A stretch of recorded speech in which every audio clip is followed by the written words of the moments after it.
What's up, UX fam? How's your mom and them? Welcome to another episode of Beyond UX Design. I'm Jeremy. If you're new here, welcome to the show. I am super stoked to have you. And if you haven't done it already, please consider subscribing to the show wherever you listen to podcasts. And if you are regular here and you feel like you're getting something out of the show, I would really appreciate you leaving a 5-star review. That'll help me out so much more than you can imagine. And as always, thanks so much to Chris, Saraquan, Stacy, Radu, Megan, Andrew, John, Mark, and Kevin for all their support. And if you want to join those fine folks and help keep the show independent and ad-free, you can become a patron for as little as $3 a month. That's less than $1 an episode, people. And if you do that, you'll get some sweet perks for your support. And of course, if you think the show is worth sharing, then I would love it if you told some friends. And for more information on how you can support the show and help more people find out about what we're doing here, make sure to check out beyonduxdesign.com/support. So we as UX designers, we're always talking about taking care of users and solving problems for users and empathy for users and all that stuff. But if you're ever on a airplane, you hear people, you got to put your face mask on before you put your kid's mask on. You got to take care of yourself before you take care of users. And how often do we as UX designers work all night, work all day? We don't take a break. We don't do this stuff right. And what happens? We end up not taking care of ourselves. Case in point, I got my buddy Jason on today. We're going to talk all about this today. I ran downstairs to get some coffee. Laying at the stairs, I'm huffing and puffing. Jason, sorry, man, I'm out of breath. I had to recoup before we get in here. That's a perfect example of how I'm not taking care of myself. Jason Ogle, I got Jason Ogle on. If you've ever done a Google search for the top UX podcasts to listen to, there's a very good chance User Defenders was right up there at the top. You probably heard my man Jason before, and I'm so excited, so lucky, so blessed to have Jason join the show today. I feel like this is crazy. I've been thinking about Jason in the show for years now, listening to his show. I finally got him on the show. I'm so excited to have him on. Jason, welcome to Beyond UX Design. I am so incredibly excited and humbled and stoked to have you here talking to us today. How's it going, man? Hey, Jeremy. Thanks so much for having me, brother. This is really cool. It's an honor to be here. I see you making waves out there with your show and on LinkedIn and adding a lot of value. And I really respect you for that, brother. I really do. So thanks for having this time with me. Yeah, man. Well, the feeling is mutual. I'm so excited. Anyway, I kind of gushed over everyone listening. We had Jason and I talked a couple weeks ago. I was like, I can't believe I'm actually talking. So I really appreciate it, man. Thanks so much for having us. So you had some really interesting things to say. And I really want to dig into this idea of, taking care of yourself before you take care of users. Very, very altruistic thing we got going on here, but we got to take care of us first. Before we do that, I don't think you need an introduction necessarily, but tell everybody out there a little bit about you and all that stuff, man. Yeah, absolutely. I have, let's see, where do I begin? I'll try to give the, okay. So I was born and so honestly, as far as technology goes, I got to give a huge shout out to my late great pop, for bringing computers into our home. You know how they say it doesn't take a rocket scientist? My dad literally was a rocket scientist. Oh, really? Oh, wow. Yes. And he started in missiles in the 50s. And then he was actually on every Apollo moon mission, and all 135 space shuttle launches. And then he retired. My dad's a legend. I lost him in 2020. Not indirectly COVID related. He couldn't see his heart doctor. So yeah, it was just a bummer.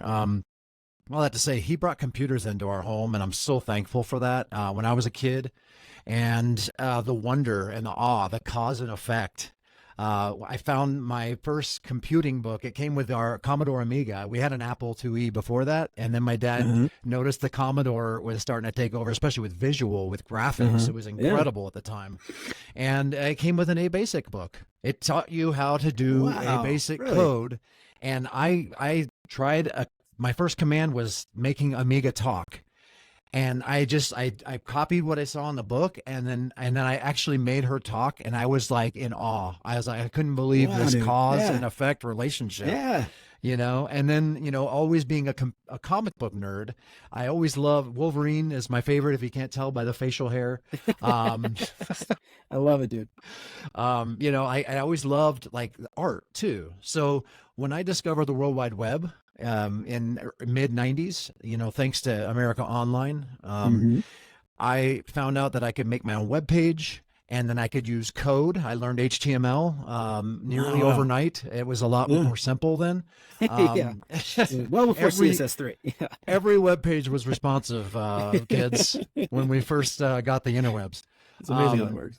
Yeah, just screen to screen text. It was amazing. Really difficult to read, but hey, it scaled. Anyway, I when I discovered the beautiful marriage of art and design, which I later became known to me as design, and technology, I was hooked. I was like, I immediately was like, this is what I want to do the rest of my life. And it took me 2 years for that to happen, but 1999, that dream became a reality, and here I am now, talking to you. Right on. Oh man, that's amazing. I love it. Yeah, I remember going back. I remember I was in, God, it must have been 90. I can't remember. We had one of the kids in our class. He was like huge nerd. Everybody always made fun of this poor kid. Actually, this dude now, he's awesome. I'll round this. I'll come back full circle of the story in a second, but he wanted to get the school on the internet, and he like made this presentation and to the students about getting on AOL and all this stuff. And this young kid, he must have been in like 4th grade, 5th grade at the time. I can't remember. Anyway, this dude was like awesome back in the day. I was friends with him, but everybody he used to get picked on quite a bit. Anyway, now this dude is like a 3D artist for Bad Robot, working on like all kinds of stuff. And he even was like, had a huge role in like all these J.J. Abrams movies and stuff, like in the, as a production artist and stuff. But, look at him now. Anyway, but back in the day, dude, I remember that 90 something going online. Like, what is all this stuff? It's so cool. Back in the day, you got mail.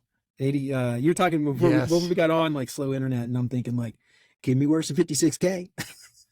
But, oh man, what's funny? I've got a US robotics modem staring right back at me right here. I picked it up from an old workplace. They were going to throw it out, and I was like, I got to have that. That's a relic. That's where it all started. So I've got this US robotics, and it still works. It still powers on, and that's where it all began, my friend. I love it, dude. Oh, that's such a cool story. All right, man. I love it. So awesome. So the funny thing about design, it is at a high level, like very altruistic, right? I mean, you talk to any UX designer, why'd you get into this? You're going to hear, I like to solve problems. I like to help people. I like to make a user's day better and all that stuff. But it's a very altruistic thing. And often though, we're burning the midnight oil. We're like, never take a break. We're eating unhealthy and all this stuff. And you had a really great point a couple of weeks ago when we talked about, it's very much like, on an airplane, you gotta put your mask on before you put your kid's mask on. Talk to me a little bit about that idea though, and like how that's kind of helped sort of shape your worldview and your sort of like ethos when it comes to design. Yeah, absolutely. That right there was an epiphany for me. When I started the show, I had just started, with User Defenders. I had just started my personal growth journey. Literally the same year, it was 2015. And what I mean by that is, I'm nearly 50 years old now, and this was like 7, 8 years ago, and I'll be honest with you, and it's kind of embarrassing to admit, I didn't really care about myself that much the many years previously, and thankfully, like I was able to meet my wife, and and be able to get married and have kids and all that. But I just was never really, like, you can ask my wife, like I was a pretty grumpy guy, like through a lot of those years. I was grumpy. I was always tired. I just was not really pleasant to be around, to be truthful. Yeah. And one of the things that I kind of realized a little bit later is looking back at my lifestyle and my diet, it all made sense. Like I was eating like crap. Like I love milkshakes, brother. Like I love it. It's a huge problem for me.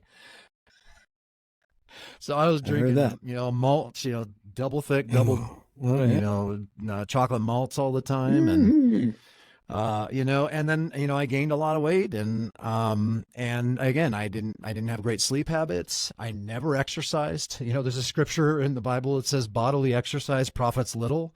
Like that, I based my life on that teaching. Uh-huh. Um, but then it goes on to talk about spiritual exercise being much more important, and certainly can get into that as well, because that is part of this. And we, our spiritual health is important too, especially in the day and age in which we now find ourselves. The world is a challenging place. Anyway, what I, kind of basically what ended up happening to me is, I heard a podcast, and it was all about a morning routine. And I'll give credit to the podcast. It was Pat Flynn's podcast, and I can't remember the exact episode, but it was about how he tried Hal Elrod's Miracle Morning routine. And my boss actually at the time recommended the episode to me because I was just starting to listen on my long commute. And it was a Friday. I remember I listened to the episode on the way home from work. I was so inspired that I said, this is what's been missing in my life. Like on the drive home, like it clicked for me. I was like, I have been waking up for others, that, my employer, my kids, nothing wrong with that, and you have kids, especially when they're small, you got to wake up and help them survive. But my point is that it was always about, my schedule was always dictated by others. Right. And they always say, if you don't block your calendar, somebody else will. That's just a reality. And yes, so what I realize is this is what's been missing in my life. I just wake up only in enough time to get ready for work and leave. And then I'm irritable. Again, my diet's horrible. I'm not exercising, and I'm really reactive. Protein bar or something, chocolate bar or something as you run out the door. Yeah. Krispy Kremes, Starbucks, like cupcake in a cup, right? I mean, it's all, we live in a society that is engineered to adversely impact our health. That's the truth. So I ended up waking up at 5 o'clock in the morning on that Monday. And I'm not kidding, Jeremy. It felt like Christmas morning. Wow. It felt like Christmas morning. It was dark, but it was quiet. It was so peaceful. My kids were sleeping. My wife was sleeping. Like everybody was sleeping except me. And I was able to just get up and just and feel alive. Like I felt more alive. I hadn't even done anything yet, but just that first accomplishment of fighting the urge to just stay in bed under the warm covers and to get out of bed, that released some neurochemicals. Really? Dopamine. Absolutely. Yeah. Because it's the first win of the day. Imagine getting your first win of the day before the sun is even up. Right. Yeah. And I mean, that alone will kind of get you that momentum that you need in order to start putting your oxygen mask on first. Mm-hmm. So for me, what that looked like was getting up, doing a devotional, perhaps reading a little bit, and even after I started the podcast, it was like getting an idea knocked out. It's crazy. I built my whole e-commerce store in a matter of a week of just taking a half hour one day of that whole business week. And I had an e-commerce store on my podcast website. And it was I never made an e-commerce website. I never done, God bless WooCommerce. But I mean, that's the thing. You set the rules. You set the rhythm of what your day looks like. And here's the most important part of this. You fill your cup. Because I've always said, you cannot pour an empty cup into another. It's impossible. I love it, man. Yeah. So how can we, as designers, again, as you kind of touched on, and we talked about this in our pre-interview, how can we as designers expect to care not only just about people we cross paths with on the street or in the supermarket? How can we expect to care about people that we have never met, nor will we ever possibly ever meet, that we are creating something for that could actually be a matter of life and death, depending on what industry and what product you're working on? Yeah, man. How can we expect to care about these people if we don't even care about ourselves enough to fill our cup to be able to actually pour into an empty cup? I love that. Yeah, I love that, man. And that's such an important thing to think about. I think there's a lot of people out there I hate to diminish tech companies, but like TikTok and stuff, Twitter, social media apps. Okay. But you hear about, the 737 Max, that's software glitch, planes crash because there was a bug. There's constant talk of what was it? I think there was like a bank that had like a terrible interface that cost them like almost $1 billion because they transferred the wrong amount of money or the wrong account or something. This kind of thing, and there like software has like real world implications very often. And this is something I don't think a lot of people really think about. And that idea of pouring, you can't pour an empty cup into someone else's cup. I think that's some like designers, especially we feel very like, oh, we're helping people, we're saving the world. How many times we heard design is going to save the world, and how does design save the world if we're not saving ourselves first? I think that's like such an incredible insight. I love that. I'm curious. I don't really know much about the miracle morning. What is that? You mind digging into that a little bit? I'm not really familiar with it. Absolutely. So Hal Elrod, he's a personal growth influencer.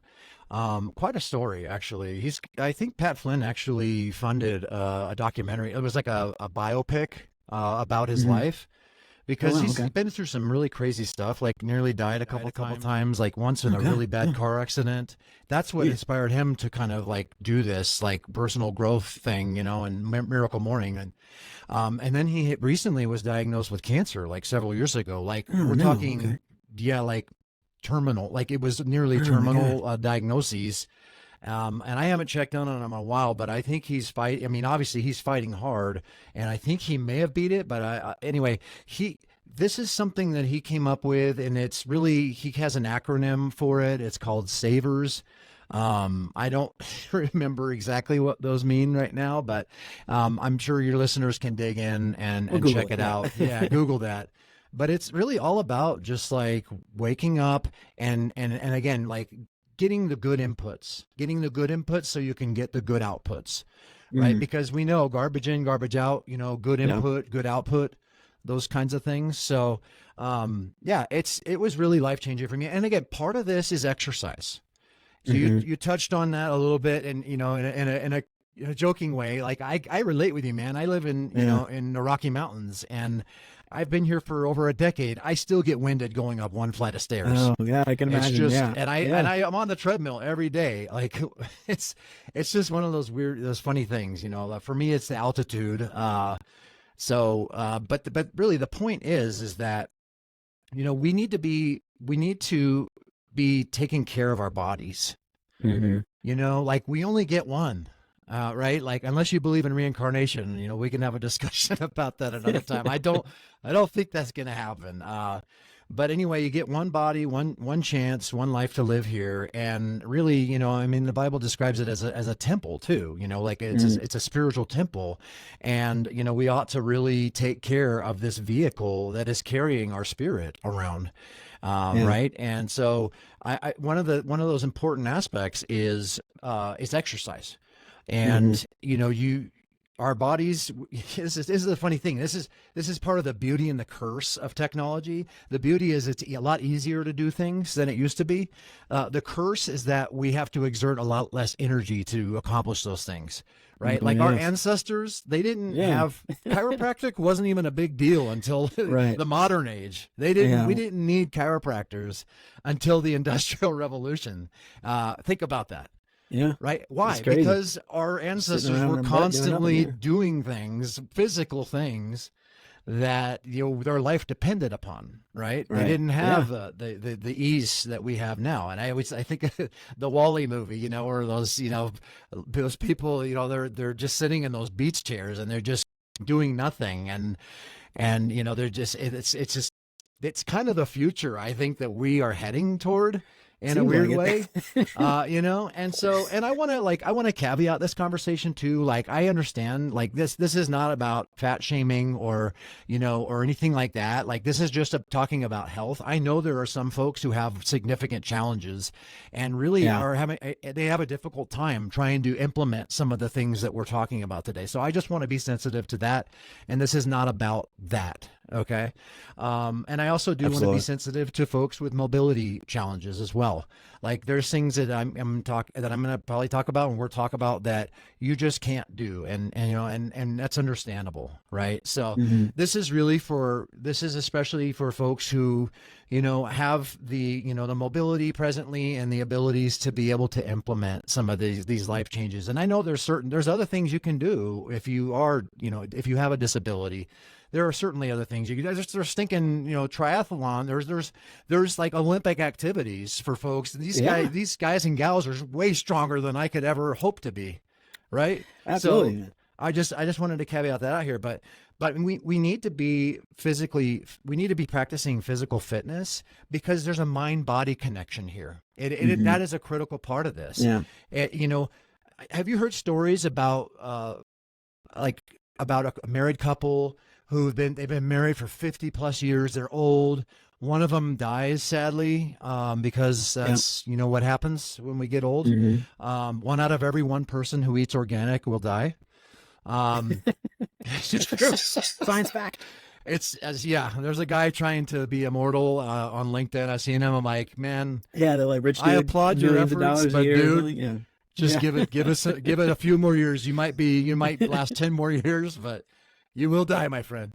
Yeah. But the reality is that our mind body connection is so strong that in these loving relationships, when one spouse dies, like Yeah. there's statistics, like within Yeah. a year, the other Pretty spouse quick, does right? too. Yeah.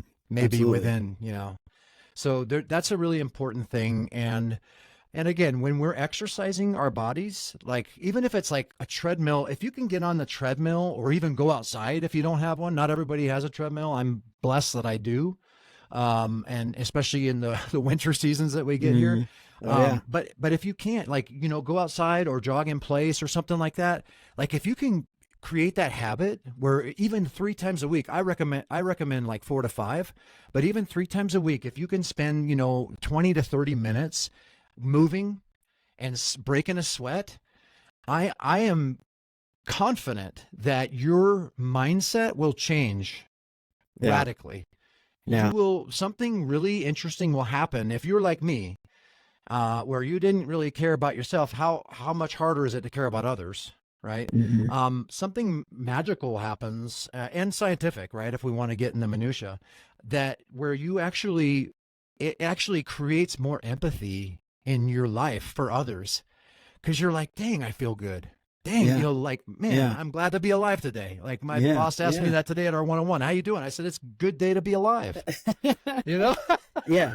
Well, that's like one of the things that I wanted to kind of touch on. You mentioned this, you know, you don't exercise, you wake up late, you're grumpy, you're in a bad mood. That mindset, it carries you. It carries everybody around you throughout the day. We've been dealing with this thing recently with my kid. He wakes up screaming and yelling, just mad about something, like just like, you know, he's 8, so almost 8. So, you know, what kids are, they're screaming and yelling. He wakes up, he wants something. Somebody, he didn't, you know, we didn't hear what he said. I said that, you know, it's just like, it make everybody else around us. It just starts all of our day in like an awful spot.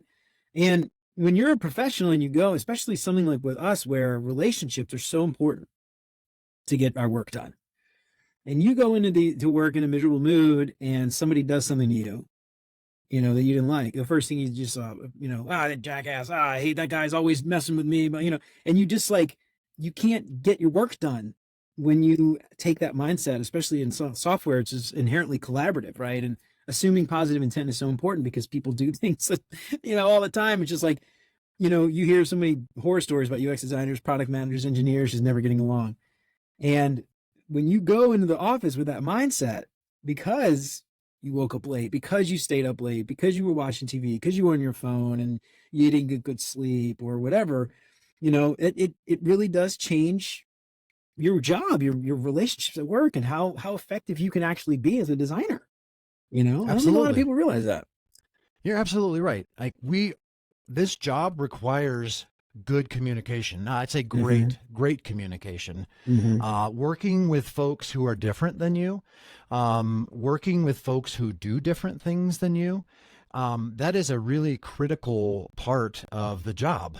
And if you're coming into work grumpy and moody and always complaining, like about everything. Like it's a bad look. It's not, especially, in our, and I'll, from a design perspective, I'll say, for our profession, it's not a good look for our profession. I mean, there's so many people that have, this is a loose analogy, but I used to freelance when I, was in between jobs. Before I even had a job, I was freelancing a lot. And, it's sort of like one of those things where there's always somebody, one of your clients, that's like a little weary. They're a little leery to hire you because they had a really bad experience with another designer that ended up just taking their money and not doing what they promised. Right. Yeah. So it's that similar. I mean, obviously, it's not just in design. You can get that. I see next door stories all the time about contractors. They're famous for this, the fly-by-nighters. Right. But I mean, it's sort of one of those things, too. It's like we need to protect our profession, and we need to be professional. And that all comes, I always say it, and it's right on my website, on the User Defenders website. It says, being a great designer begins and ends with being a great human. For all the reasons that we're talking about, all these reasons, it has to start there. And, I heard something today on a message I was listening to, it's like some people bring joy wherever they go. Some people bring joy whenever they go. Yeah. I love that, man. Oh, that's hilarious. So I want to talk a little bit about just like, how do we do this? Like, I mean, it's all well and good to talk about it. And, if it was easy, we do it, right? If everybody would do it. If it was easy to just like exercise, we'd all be exercising. But obviously it's not, or obviously there are people having trouble with it. I want to talk a little bit about some ways that you have found to make time for yourself, before you make time for others. Yeah, absolutely. And again, waking up early. That is the best. That is the best place to start. And for you, it might not be 5 o'clock in the morning like me. For you, it might be. I know that's early, right? I don't know if that's early or late. No, but I mean, Tim Cook, Jeff Bezos, like some of these really successful people, they wake up at 4:30 in the morning. Right. So that's like, wow, that's even like a half hour, less than what I wake up at. But some people, it might be like, I'm going to wake up at 6. Some people, it's like, for me, 7 o'clock is good. And it all depends on, your environment, right? Like you might have a situation where your family, like they are leaving, like maybe your wife or your husband is taking the kids to school at 7. And maybe that's the time where you do get that alone time where you can fill your cup, right? But I mean, honestly, I just like with anything, start small. Because we shy away as humans. It's in our DNA, like it's in our nature. We shy away when we set these audacious goals for ourselves, and then we miss. Right. So like there's the whole like gym analogy too. Like we're just, it's funny because we just made January with this interview of 2024. Yeah. And I have a feeling that there's some folks listening right now who were gung ho on January 1 to get into Absolutely, man. To get a gym membership. Yeah. They went in, they got the deal, they got the gym membership. They prepaid 6 months because it was cheaper. Prepaid. You got, so you've already got skin in the game. But then you're like sitting here and it's like, holy crap, I've only been to the gym once. Yeah. Or twice or whatever. It's like, and that's that they're counting on it. They're counting on that's the best, most lucrative time of the year for gyms. So, it's just in our nature to set these audacious goals and then to be disappointed in ourselves when we don't do it. So chip away, start small, and again, it could be just running in place. If you don't have a treadmill, run in place, or if it's like a blizzard outside, just run in place, do some stretching, right. In the morning. That's it. Like just start with like 10 or 15 minutes. That's totally doable. And then what happens is you're going to want to do more. The better you feel, the more you're going to want to do it. It's a habit that you are creating, a habit loop, right? That you're creating at this point. And that's really honestly like push goals. Set a push goal. If maybe your goal is to lose 50 pounds in 6 months, that might be too aggressive. What if you said, I want to lose like 10 pounds in the next 6 months. What if you started there, right? And then then you reverse engineer that, right? Like if that's like your goal, what are the push goals that'll get you there? And you don't need to go. There's so many people whose pockets are fat, like nutritionists and diet people and trainers whose pockets are fat from people who don't just do the research themselves. All the information is there for you. All there, man. All these people are going to tell you is the common sense you already know. Eat less, right? Eat, like just look at your diet, exercise, move more, and sleep more. That's it. That's not rocket surgery. Yeah. Now, you said something a little while ago. I want to come back to this, and this is something I have tried to do, and I'm not always good about it because I do tend to like fiddle with my calendar. But you said this: if you don't book your own time, people will book it for you. And when I was at my last company, I'm not lying, dude. Like I would have meeting to meeting to meeting, just back to back to back. It's like I look at it's like a wall of meetings. Like, when am I actually going to do any work for myself, let alone, actually have a lunch break or a break at all to walk around the block or whatever. This was back when we were in an office. But what I started to do was like, you know what? Monday, Wednesday, Friday, 2 to 3, I'm blocking it. That's my time. I might do work. I might read a book. I might do something. I might take a break. I might go exercise. But like, if you don't block that time, like you said, somebody else is going to do it for you. And I think that's like a small little thing, like it helped me out a lot, was just like scheduling time. And I actually called it like workout, so that when I see the invite come, I'm like, I don't know. Every once in a while it makes me feel bad. So I'm like, I'm not actually working out, because I'll like find it's like, if I have to have a meeting, I'll like, well, okay, I'll shift them, I'll take that time off, but I probably shouldn't do that. I don't know. That's probably a bad habit I have, but booking your own time, man, because people are going to not respect it if you don't tell them. Absolutely. That is really important. And, maybe it's, most of us get a lunch break, right? A lunch hour or whatever, or a half hour even. Like, it's something that is already expected. Like, just plan on like reading a book or, or going for a walk with some friends from work. Yeah. Like, and I have an empathy challenge that I started on the show, and it's like, it's funny. It's called 7 Weeks to Strong Empathy. And a lot of what we're talking about, they're steps in this process of building empathy. Because really, that's what we're trying to do as designers, right? Is we want to empathize with our users the best we can, and care about them. But these are some things that you can do. And one of the challenges, I was just looking through it today because it's been a while since I've reflected on it. One of the challenges is invite a coworker that you don't have anything in common with. Invite them out for coffee, buy coffee or lunch, and just dig in and like get some, just like get to know these folks, like that's a really great way and an easy way to build empathy. You guys, you're already going to go to lunch at some point, possibly.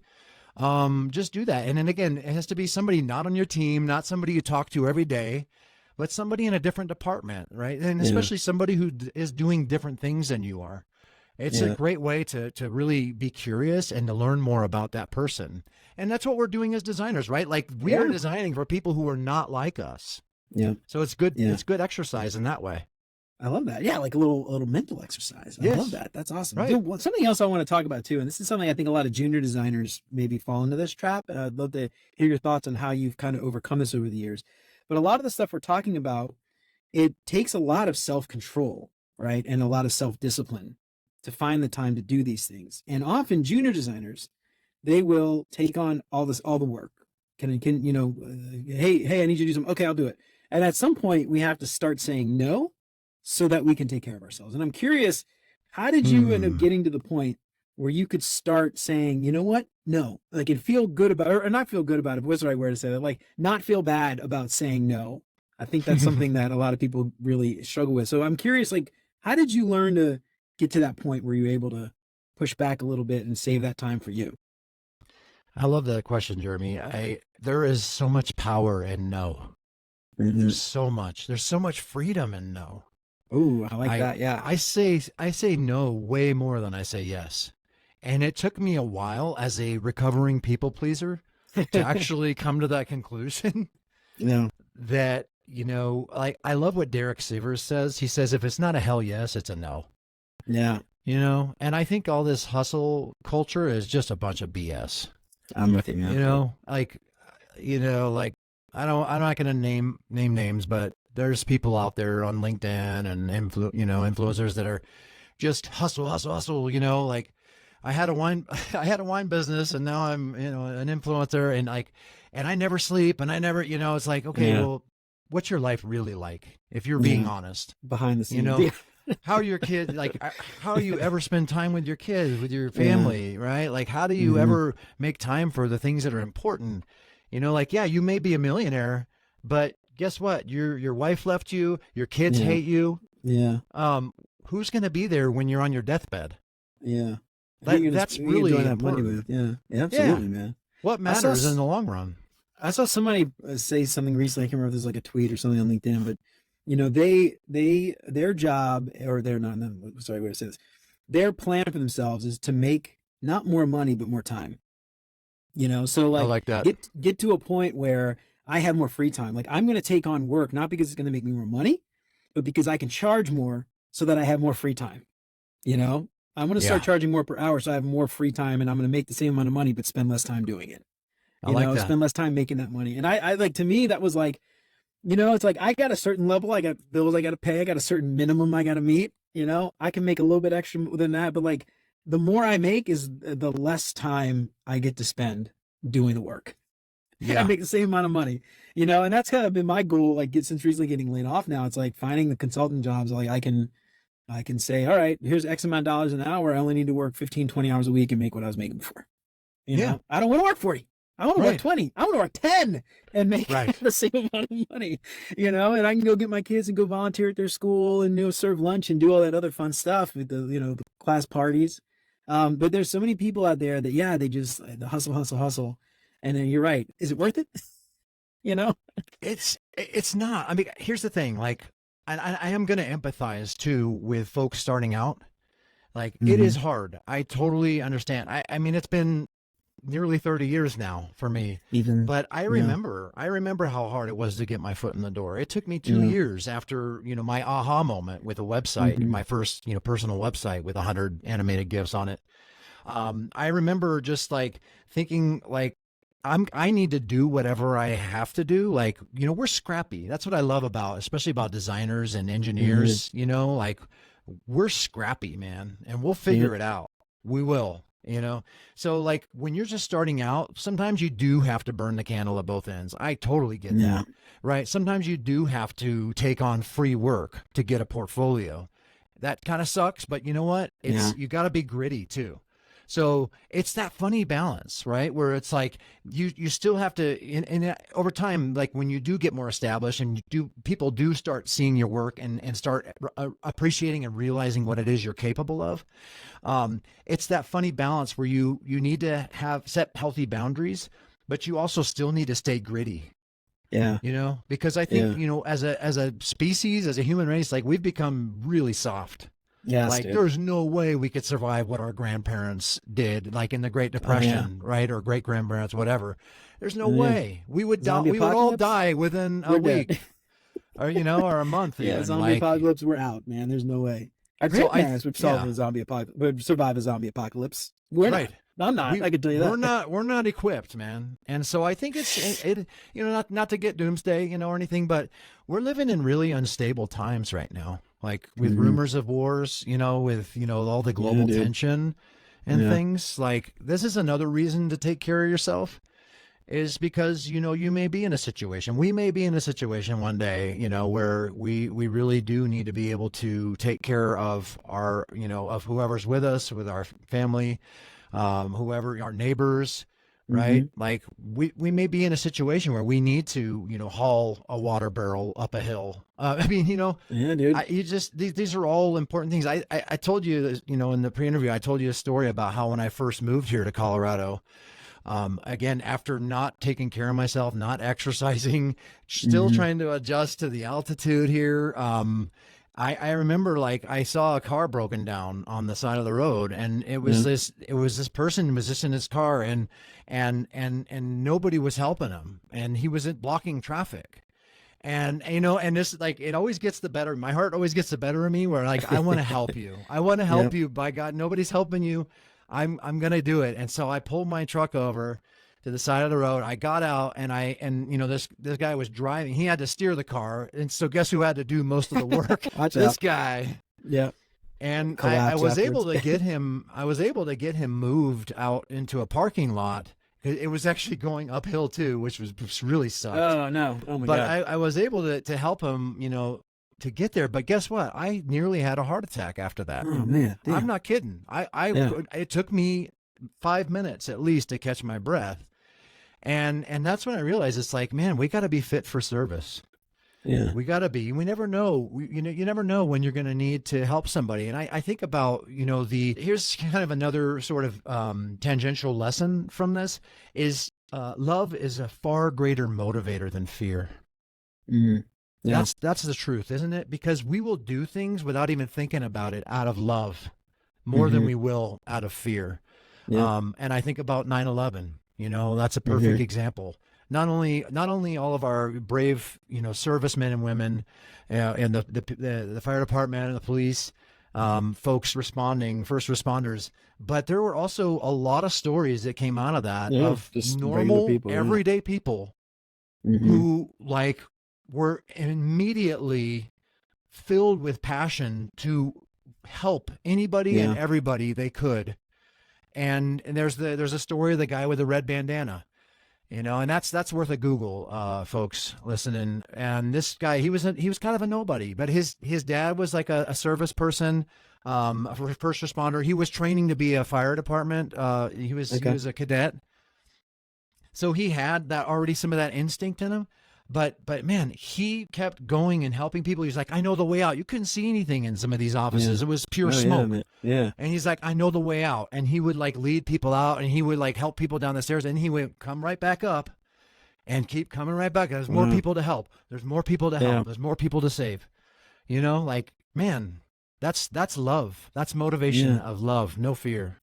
Absolutely, man. Well, yes, we will go to bat for, sometimes it might be a little bit of ego, but I think often it's us wanting to help users and that kind of thing. And this whole idea of just taking care of yourself, like, to me, it's just, it's such a beautiful thing. I love how you call this out. It's coming from a place of love, but I have one more question. I'm curious, like, you get up at 5 a.m.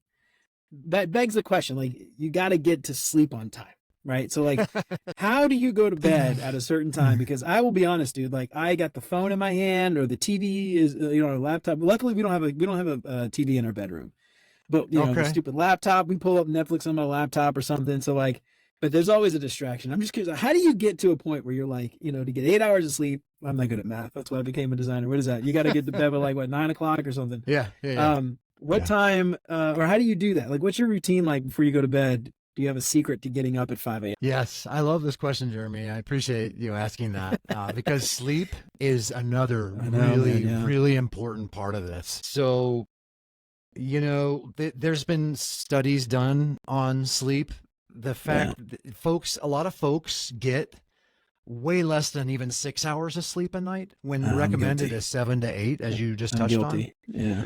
Did you know that somebody who consistently gets about 5 hours of sleep a night only or less, they're operating like someone who's just had 3 beers the rest of the day? That's scary and dangerous and unfortunate. So sleep is critical. So one of the things that you touched on as well is the blue light from our devices and TVs. Kudos to you for not having a TV in your bedroom. Because there's the association that happens, this is where I watch my show on Netflix, right? And that TV is emitting a lot of blue light and that unhealthy. So what that's doing, any sort of light source is doing to you, is it's actually affecting your melatonin levels, receptors. And we need melatonin. It's what tells our bodies we're tired. Our brains produce it. So what's happening when there's lights on? Electricity, God bless electricity, we need it. But what it's done is it's really caused us to stay awake much later than we normally would. Again, in our ancestor days, they rose when the sun came up, and they went to bed when the sun went down, just like my chickens do. They every night. They're really good about it. So definitely recommend, don't be on your devices, your phone, your laptop, your TV, at least 1 hour before bed. At least. I mean, 2 hours would be optimal. because again, even your skin receptors, like if there's a light on in the bedroom, your skin receptors are picking it up.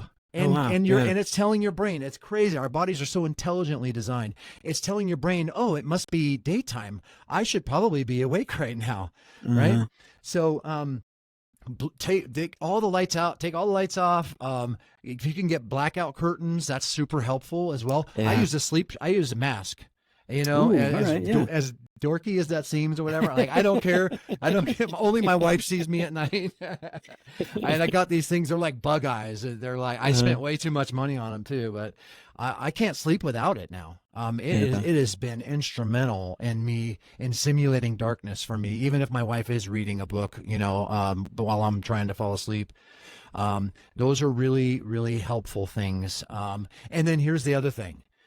We are all, most of us are caffeine addicts, especially in the product development, design. Yeah. We love our caffeine, man. I'm a huge fan. I roast coffee at home here. I'm spoiled. Right.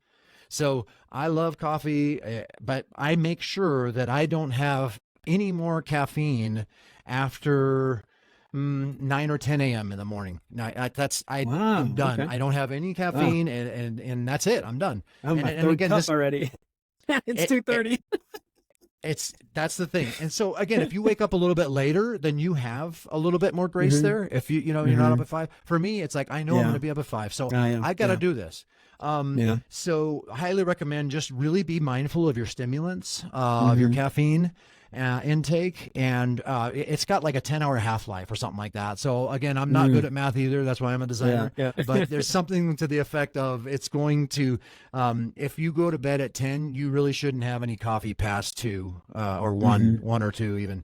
So for me, again, no stimulus. It's a self-control thing. My wife, bless her, she compliments me a lot on my self-control. Like, there can be a cake. I love cake. I love milkshakes. I love all of the sweets.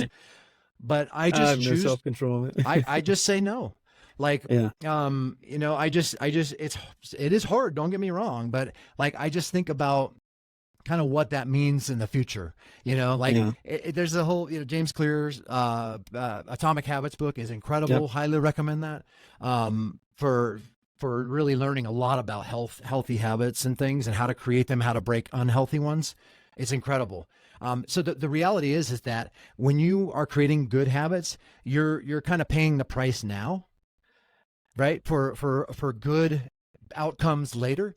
When you have really unhealthy habits, you're reaping the rewards now for significant consequences later. That's the trade-off, right? And so for me, like, how do I do it? I think about like how much better my day is going to be the next day. And it really motivates me to get to bed early. I'm a stickler. Like, my wife will tell you, I got to be to bed by 9:30 at the latest. It doesn't always happen. Things happen. I got small children. You have to focus on what you can control. But for me, it's just thinking about like, just how much better my day is going to be when I do start it off the right way and fill my cup first. Man, now I have this. And bro. If Monday, I'm like, I am doing this thing, and so that is just like my thing. And I know there's so many junior designers, especially out there, career, people who are just starting out that like might have side hustles or whatever, and they just stay up late. And I don't know, that's my thing. And I'm so bad about that. My wife is always on me, and I don't know what I'm going to learn. I'll probably learn it the hard way. I'm sure I'll learn that the hard way. But, when you're younger too, honestly, when you're younger, you're more resilient. It is easier. I'm not that much younger. I'm 42, man. It's all right. This little baby face, all this gray hair and this beard. But yeah, I mean, man, it's funny because like I used to be like, it's funny you mentioned that because like I used to be able to stay up late all the time, and I used to do freelance and stuff. I'd be up all night working, and now if I stay up late and if I get like 4 or 5 hours of sleep, which happens more than I like to admit, I feel sick the next day. Like I have a cold, like my head will hurt, my nose will be congested. I'll like, and it's when I stay up late and like my body is telling me like, hey, this ain't right. This ain't right. You got to get some sleep, and I don't know, younger people listening might not feel that yet, but for me, I've definitely started to experience like physical symptoms of staying up too late. Well, part of that too is that our immune systems are being affected adversely. Our immune systems that are constantly fighting a lot of things happening in our body. We all have cancer. I don't know if there's any listener here that doesn't realize this. We all have cancer. It's just that our immune system is fighting the hell out of it.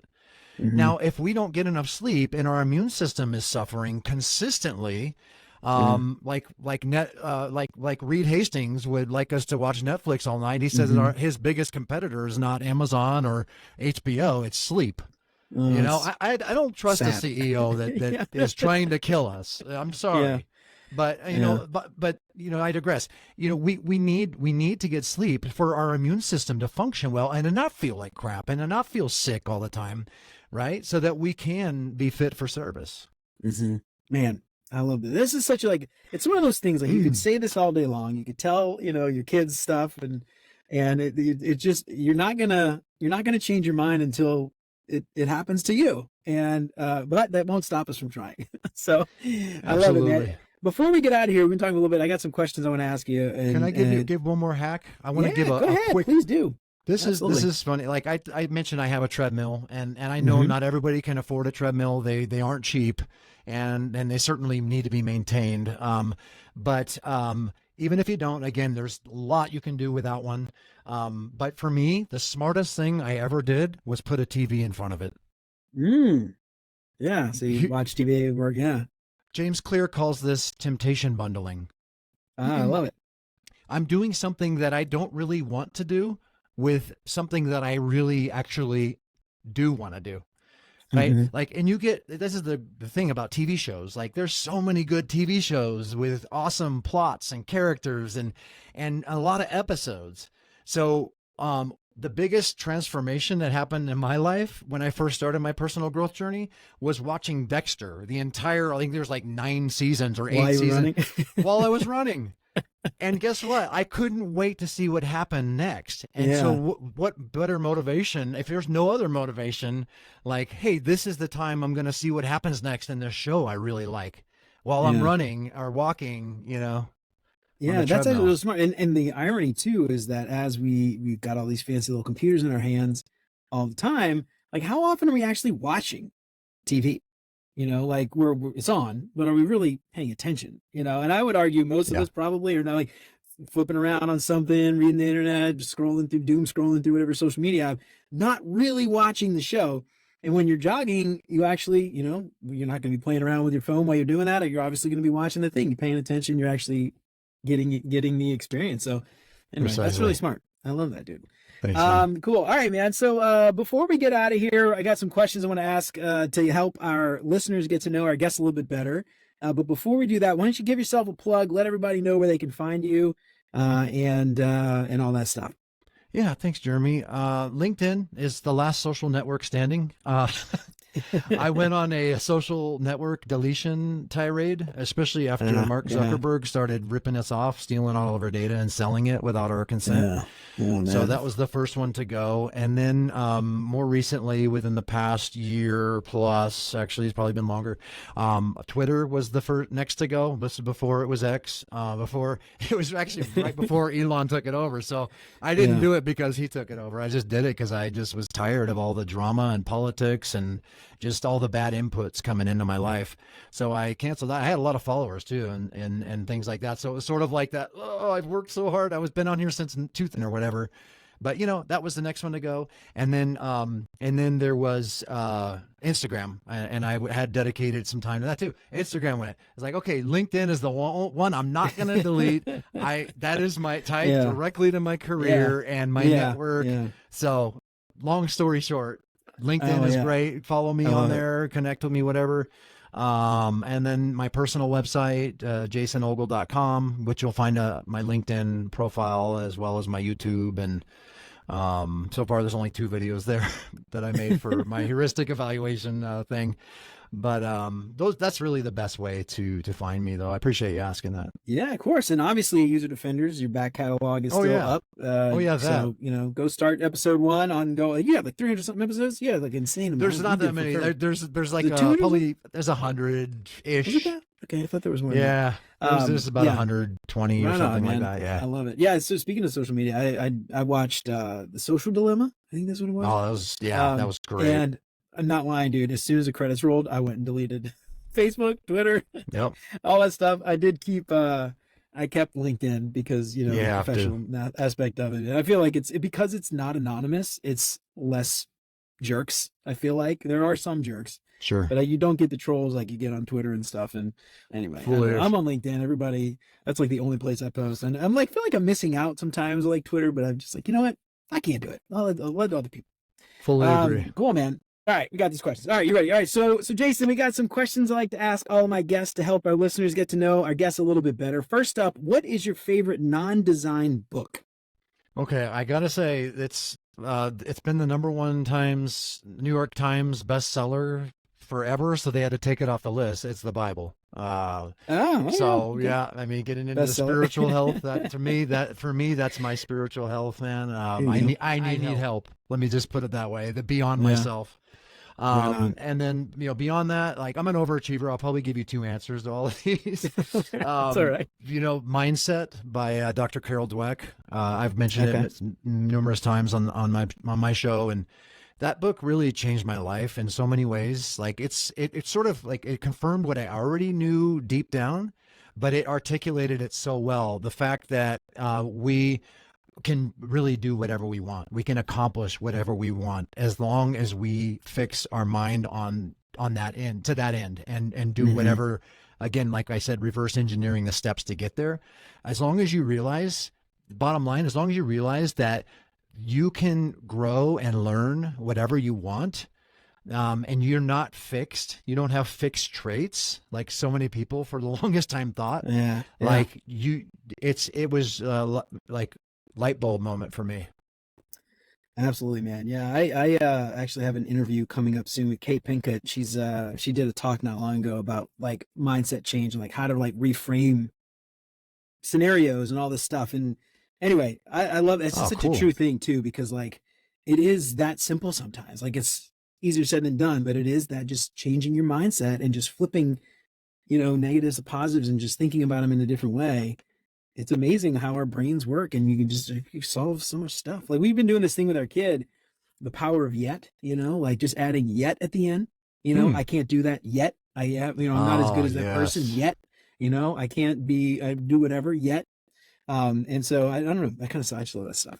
I love that. It's totally related. Like every time my kids say, I'm terrible at, or I suck at, or I can't, I always correct them. Like, no, that, like the same thing you just said, like just because you can't now doesn't mean you won't be able to. Yeah. Like it's our subconscious is always eavesdropping on our self-talk.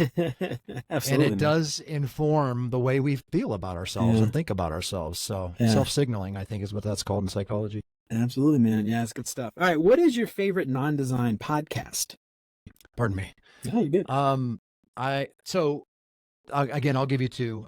One is Darknet Diaries. I've been really enjoying that. It's a tough listen though, because it's related to what I do at work. Is open source intelligence, and a lot of it is like dark web, and that's the worst of the worst. Yeah. So this guy, he basically he finds these stories that are real things that have happened to people, as a result of the dark web and some of these other, cockroach pits. But it's just fascinating because it just reveals, first, not only like just how bad some people can be in the world, but it also helps you stay vigilant in your, especially your cyber hygiene, your cyber health, right? Yeah. So that one's really good. And again, it's difficult. Some of it's really difficult to listen to, but, and then the other one, it's kind of related to the health stuff. Like I just recently discovered Arnold's Pump Club. I don't even have to say his last name. Yeah. You don't even have to say his last name, but it's Arnold Schwarzenegger's podcast. He started, I don't know how long he's doing these. He does them pretty much every day, and they're super short. Okay. They're like between 6 and 8 minutes a piece. And they're just like little bites of like motivation and encouragement and health. A lot of it is very related to what we're talking about. A lot of little health hacks, and they're all researched. Like he doesn't do it himself. Like he's got two guys. They're like major health influencers that do all this research, and they give you like what they're learning. And it's great. I really like it a lot. Man, what this reminds me of, like, I guess, I don't know, you said you were like in your 50s. I'm 42, so this might have been after you or before, I don't know. Anyway, but Arnold was like he had something to do with like the president, like this was President Bush Sr., I think, when we were kids, and he was like the physical fitness ambassador, and he had like all these, can you remember that? Vaguely. Yeah, anyway, and he had like the push-up challenge and the pull-up challenge and all that stuff. Anyway, I don't know. I just remember watching, like, they put a VHS on in our school with like Arnold Schwarzenegger. I'm Arnold Schwarzenegger here to pump you. Anyway, I lived in California when he was the governor. So. Oh, really? Yeah. Oh, what a time, man! Only California. All right. You know what? The older I get, the more I miss the '80s. Yeah, dude, I'm with you, man. All right. What is your favorite meal? This could be something you've cooked, your mom used to cook, something you had somewhere. Barbecue. It's wings, it's ribs. Smoked wings? I love dude, that. I put a hurting on it. In fact, next time we meet in person, let's do an eating contest, a wing eating contest, shall we? Ooh, all right. I'm with you, man. I could eat some wings, man. We could broadcast it for your wings. viewers. We could do like a hot ones. We can go up. I always want to, at some point, that's my life goal, is to end up on Hot Ones, if I could be, famous enough to get interviewed there. Right. But dude, a good smoked wing. Ooh, man. Heck yeah. My God. I love smoked wings. Come on. I can eat some pulled pork, dude. I tell you what, man. I'll tear it up. I'm with you. All right. What is your favorite vacation spot? It's funny, like Hawaii is always low-hanging fruit. And certainly a wonderful destination, but I got to go with New York City. Oh, I love New York City, man. Such a cool favorite place. thing to do? Just hang out, just walk around. Just walking around and just people watching. Like even the street shows are really fascinating. We were there last year. Actually, it's nearly been 2 years now, but we were in Times Square, and it's so funny. Like you just like get drawn into these shows, the street performance. Yeah. It was cold, man. It was cold, and you got these street performers, these dudes. They're shirtless. They take their shirts off. I'm like, I'm freezing. How can you do this right now? But anyway, it was just fun. Like that's one example. Yeah. I got brought into the show. They pulled on. Yeah. And they like jumped over me and like 4 other guys in a row. Yeah, all the gymnast guys and the break dancers and stuff. And my kids got a kick out of it, especially when one of the guys spanked my butt really hard. Watch out. Watch out. They're performing. They can get away with a lot. Yeah, that's true. What are you going to do? We used to go back before we had kids, man. My wife and I would go to New York and just for the weekend and just go and eat and just, go down every ethnicity we've never had before. Like, oh, I've never had Tibetan food. Let's do that. I've never had this, that was, I love New York, man. Now we got kids. We have 5 and 7. So like they complain about everything. They don't eat anything. So like, if we make it anywhere other than McDonald's, just New York with them when they're teenagers, maybe. Or maybe I'll wait till they're old enough to stay home by themselves, and then we'll go. There you go. All right. What is your favorite design tool that is not Figma? Brain. Just brain. Good old-fashioned brain. And intuition. I love it. It's the first time anyone said intuition. Great. That's good stuff. Yeah, I'm with you, man. Just the basics, dude. The fundamentals. Just everything you got up there. If it doesn't work up here, it's not going to work in Figma. That's true. No matter how pretty it is. No matter how pretty it is. I love that. All right, Jason, well, man, this was fantastic. Thanks so much for coming on. One more time, what's your website? Let everybody know one more time where they can find you. Absolutely. Thanks, Jeremy. JasonOgle.com. And find me on LinkedIn. There's a link on my website to that as well. Love to connect. I love to think about this stuff a lot and engage there. And I'm kind of a contrarian. So I will tend to, share things even if they're not popular. And even if they ruffle a few feathers. So if you like that kind of stuff, follow me there. Hot takes. We got some hot takes. Indeed. Awesome, dude. All right. Well, we'll link to all that stuff in the show notes as well. So make sure you check out Jason. And again, make sure to check out User Defenders if you haven't found it yet. I'm sure anybody who's listening to this hasn't heard user defenders yet. I don't know what they're doing. I don't think you're a UX designer until you listen to user defenders. So. Thank you, man. Awesome, man. Thanks again. Really appreciate you coming on. Hey, Jeremy, thank you so much for all you do. You probably don't hear it enough, but I'm sure that the sentiment's there. This is important work, and it is not easy, and it's tireless sometimes, and it takes a lot of effort to do what you do. So, you know, I'll just be the voice of the audience and say thank you so much, man. Keep fighting on. Man. I appreciate that. I will keep doing it until my wife makes me stop. It's funny you say that. That's why I stopped. My wife said stop, and I said, okay, honey. You're not making enough money. That's why I'm trying to like figure out how to make some damn money. So my wife, I can be like, look, at least it's making me money. We'll figure that out. Anyway, hey, you know, the SmartList guys just earned $100 million contract from satellite, XM satellite. $100 million for a podcast, 3 years. I need an agent. That's more than NBA. I need an agent or something, you know, like somebody who can just take a cut, you know, like I'll do the creative work. I'll be the creative on the other end. You just do the business side, and you can take, you know, 50%. I don't care. Take your money. Take my money. Just make me something. It's better than nothing. But live and die by our systems. There you go, man.